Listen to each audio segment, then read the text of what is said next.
Study delight channel पर आप सभी का हार्दिक स्वागत है। आज की इस वीडियो में हम घटना चक्र पूर्वावलोकन सामान्य विज्ञान के प्रश्नों को देखेंगे और सामान्य विज्ञान के अंतर्गत भौतिक विज्ञान, रसायन विज्ञान और जीव विज्ञान के प्रश्नों को शामिल किया गया है। दोस्तों, घटना चक्र पूर्वावलोकन सामान्य विज्ञान में कुल 32 से 73 प्रश्नों को शामिल किया गया है, जिसे हम थोड़ा थोड़ा करके पार्ट वाइज देखेंगे। और आज के वीडियो की शुरुआत हम जीव विज्ञान के प्रश्नों के साथ करेंगे। दोस्तों, कोई भी प्रतियोगी परीक्षा हो, जैसे कि यूपीपीसीएस, आरओ एआरओ, पीईटी, लेखपाल, वीडियो, टेट आदि सभी प्रतियोगी परीक्षाओं में सामान्य विज्ञान से प्रश्न जरूर पूछे जाते हैं। तो आज का यह वीडियो बेहद महत्वपूर्ण है और घटना चक्र का यह पहला वीडियो है। तो आइए आज की शुरुआत हम जीव विज्ञान के प्रश्नों के साथ करते हैं। तो आज का पहला प्रश्न है कि जंतु विज्ञान जूलॉजी अध्ययन करता है। तो दोस्तों, जंतु विज्ञान के अंतर्गत किसका अध्ययन किया जाता है? तो सही जवाब हो जाएगा ऑप्शन नंबर सी, जीवित व मृत जानवरों दोनों का अध्ययन किया जाता है। दोस्तों, जंतु विज्ञान जूलॉजी के अंतर्गत जीवित व मृत जानवरों का विस्तृत अध्ययन किया जाता है और जंतु विज्ञान यह जीव विज्ञान यानी कि बायोलॉजी की एक प्रमुख शाखा है, जिसके जनक अरस्तु माने जाते हैं। तो जंतु विज्ञान के जनक किसे कहा जाता है? अरस्तु को कहा जाता है।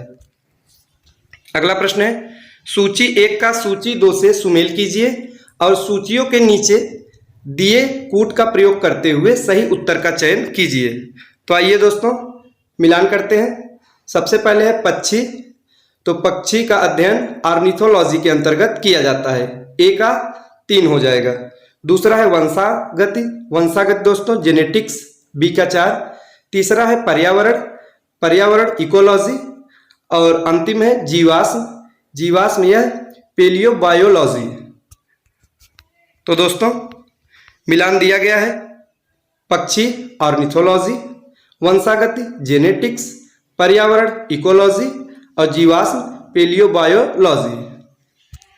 अगला प्रश्न है, फूलों के अध्ययन को कहते हैं। तो दोस्तों फूलों के अध्ययन को क्या कहते हैं? तो सही जवाब हो जाएगा ऑप्शन नंबर बी, एंथोलॉजी।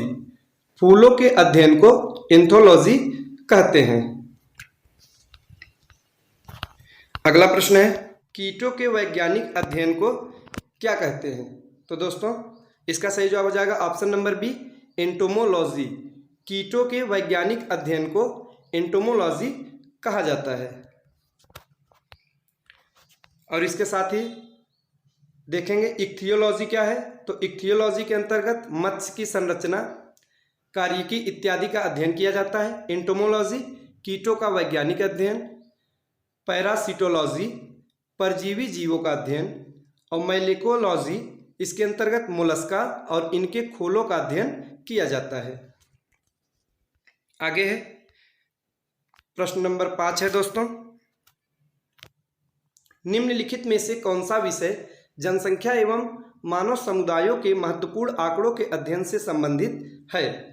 तो सही जवाब हो जाएगा ऑप्शन नंबर सी, जनांकिकी।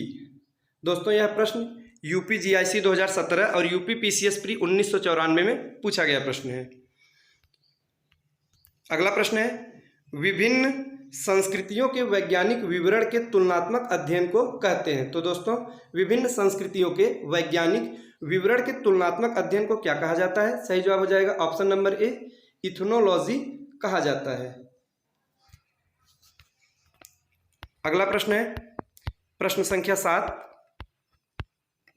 जैविक जगत में होने वाले कार्य, गुण व पद्धति के अध्ययन के इस ज्ञान को मशीनी जगत में उपयोग करने को क्या कहते हैं?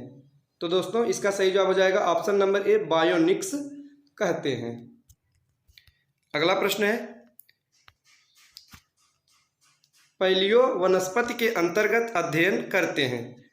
तो दोस्तों इसका सही जवाब हो जाएगा ऑप्शन नंबर डी, इनमें से कोई नहीं।